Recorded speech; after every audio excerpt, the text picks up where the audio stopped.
Pemirsa, Kejaksaan Negeri Kabupaten Ogan Komering Ulu Timur menggeledah kantor Palang Merah Indonesia Oku Timur sebagai bagian dari proses penyidikan dugaan tindak pidana korupsi dana hibah yang diterima PMI Oku Timur dari pemerintah Kabupaten Oku Timur dari tahun 2018 hingga 2023.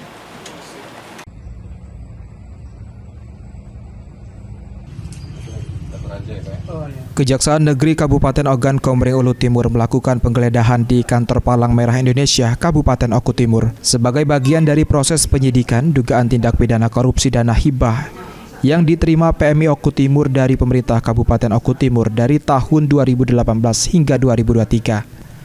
Penggeledahan dipimpin langsung oleh Kasih Pirsus Kejari Oku Timur yang didampingi penyidik Pirsus. Berlangsung dari pukul 14.00 waktu Indonesia Barat hingga pukul 16.00 waktu Indonesia Barat di kantor PMI Oku Timur yang beralamatkan di Desa Kota Baru Selatan, Kecamatan Martapura.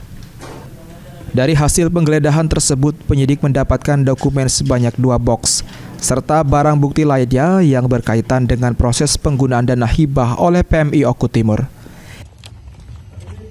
Selanjutnya kami masih terus memanggil saksi-saksi lain terkait kegiatan itu. Kemudian kita juga melakukan beberapa penyitaan kepada beberapa dokumen hasil dari penggeledahan kemarin. Untuk kerugian negara dan penetapan tersangka seperti apa Pak sekarang? Untuk kerugian negara sejauh ini masih belum bisa kami sampaikan karena masih kami hitung karena pemeriksaan saksi juga masih belum selesai. Terus untuk penetapan tersangka sendiri kita tunggu nanti sampai penyidikannya selesai karena masih proses penyidikan masih terus berjalan. Ada target kira-kira Pak untuk penyelesaian kasus ini Pak? Secepatnya.